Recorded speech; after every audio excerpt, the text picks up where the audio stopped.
Hey, what's going on, people? Just here once again sharing my thoughts. Last video I did on this type of topic was about Afro-Latinos versus black, and showing how people that are of African descent from Spanish-speaking countries are black. That we do have the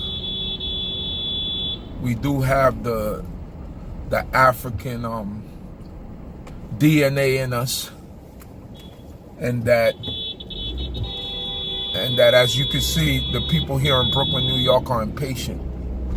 But yeah, that we have that African DNA in us, and that we shouldn't think of ourselves as any different or any better than any black that comes from here in the United States or from anywhere else. I was looking at this program today. My topic is going to be about skin bleaching, and I'm always bringing topics about black people or people of color. Let me just put that, people of color loving themselves and not having to conform to what Western society has told you have to look like or have to be. So I was looking at this program on the internet. There was a actual BBC program, and they were talking about skin bleaching. Now, I didn't know that skin bleaching was such a huge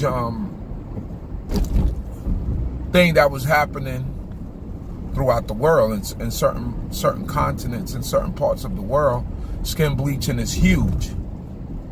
They showed this woman from they were in the UK, but this woman of Indian or Pakistani descent, she was a reporter, and she did a report on the effects of skin bleaching and why people in India and in Pakistan, they were so obsessed with having lighter skin. And they sell this this product, or this bar soap called, I want to say that it's called Fair and Lovely.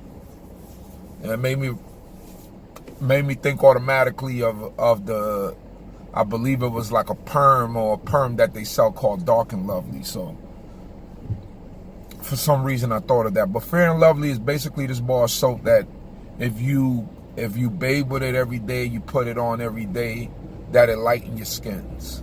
It lighten your skin tone. And she just showed how in these places how they have all these products in the beauty supply stores to lighten your skin. And people are actually lightening their skin and damaging their skin because they want to obtain this level of being lighter skin, and they associate lighter skin with being beautiful. It showed how in the magazines in these countries, what they show on the magazine covers is women of lighter complexion. I think it's called Asian Vogue or Asian something is the magazine, and all they do is show, lighter skinned Asian people, Japanese, Chinese, light-skinned Indian, and she just showed all these different things that people do in Pakistan and in India. And she showed how people will walk around with this ridiculous amount of makeup on their face, plastered on their face, just to look lighter. Or their concept of what they think beauty is, which is to have light skin. I also seen where in Nigeria, this is a big problem, South Africa, and then the Caribbean island of Jamaica. I seen there's an artist by the name of Vibes Cartel.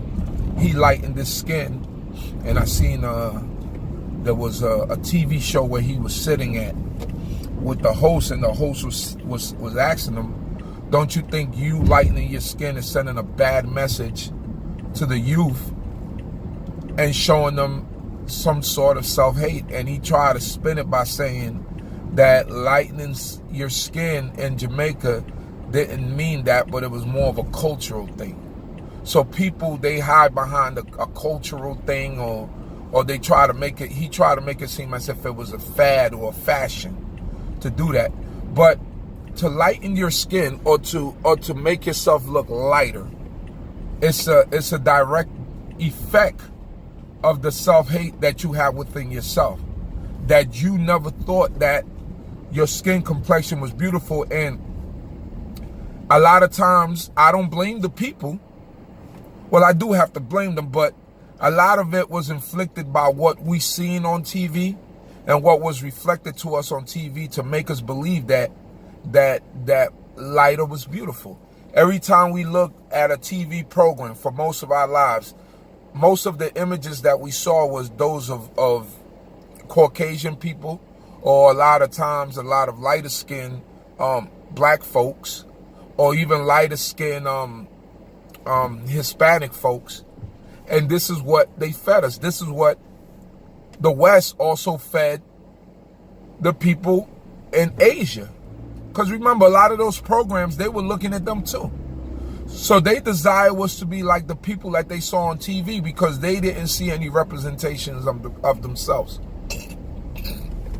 And this is part of the issue.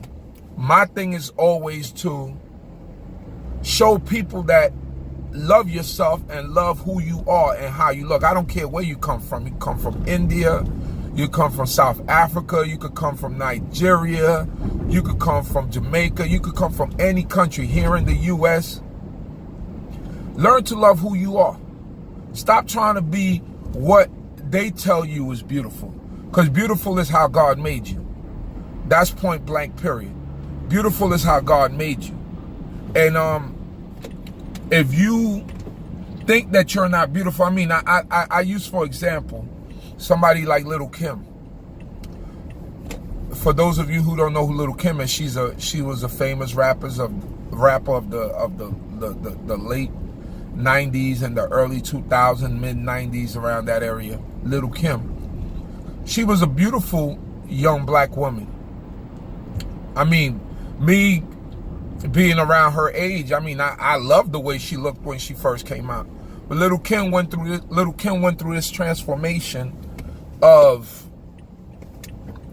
bleaching her skin, straightening her nose, wanting to look like what she thought was beautiful, which was lighter skin with a finer nose.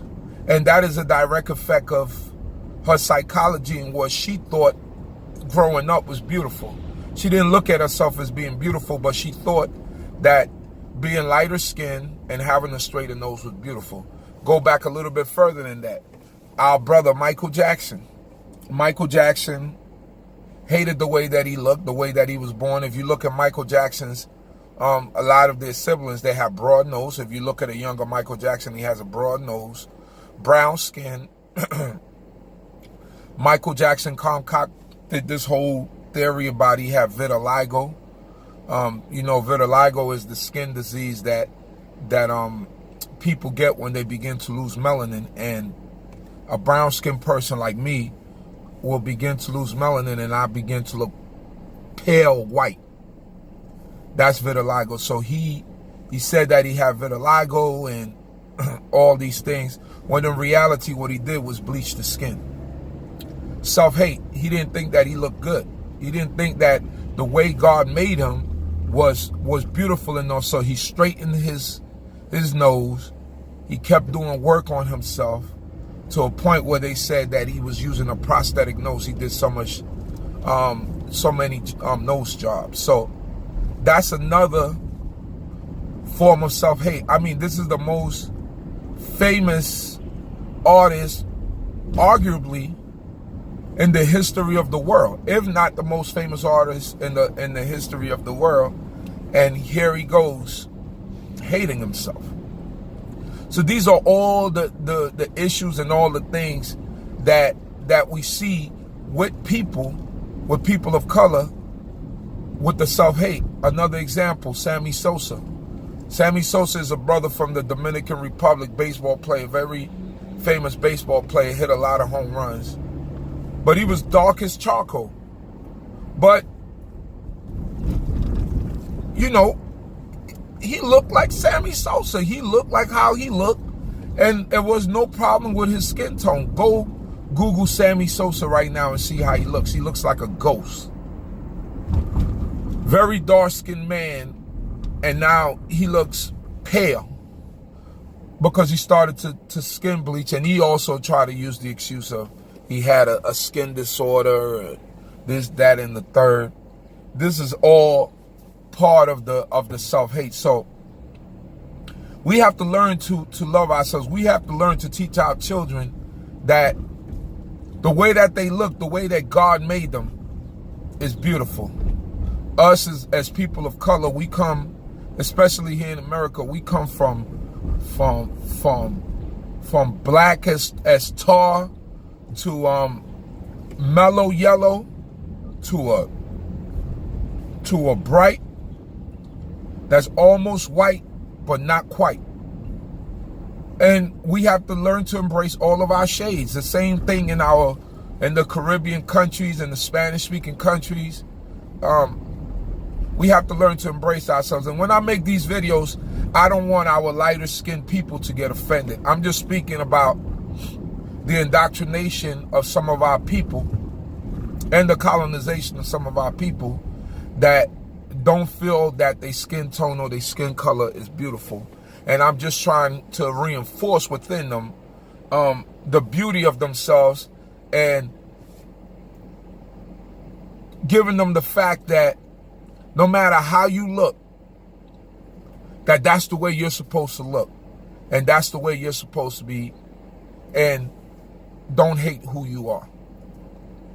To all of my Caribbean people, all of my people in Latin America, learn to love yourself. Stop using, and just like here in America, a lot of black people will say, oh, I'm Cherokee, I'm this, I'm that. You know, trying to be something more than what they are because they hated the fact that they were black. But through DNA, it shows that, no, you're not Indian. You're actually not Indian. You don't have no Indian blood in you. You know, a lot of the things why people or black people thought that they grew up thinking they were Indians because a lot of black people went and moved in with the Indians, and the Indians accepted them as part of the tribe ceremonially. But they don't have any Native American or Indian blood in them, but they swore that they were Indian. Same thing in Latin American countries. A lot of people claim to be Indian because they look, they might be dark-skinned with straighter hair, but a lot of that came from the colonization and the colonizer sleeping with the slaves that they brought there. And so some of them do have European blood in them. But overall, the majority of their blood is that of African descent. So claim who you are and know who you are. Why do you think that here in New York City, the prevalent beauty salons are Dominican style or Dominican style beauty salons? Because obviously the women from Santo Domingo who run those beauty salons know how to manage that type of hair. And why do you think they learn how to manage that type of hair? Because they have that type of hair. So when they come here, especially here in places in New York City, Brooklyn, New York in particular, this is what you see, Dominican style beauty salons in the hood, and black women going in there because the Dominican women know how to manage that texture of hair. They got the hair products to do it. Why? Because the Dominican women have that same texture hair and they learn how to manage it. So we all come from different parts of the world. We all come from different parts of the diaspora. We all bring our own flavor. We all bring our own mixture to the pot of gumbo. And that's how we're going to begin to be a people again, to be unified, to love ourselves, and to understand that we were made in different shades and different complexions, and we mustn't discriminate against each other. We must learn to love each other and learn to accept how we were made. Thank you, and may God bless.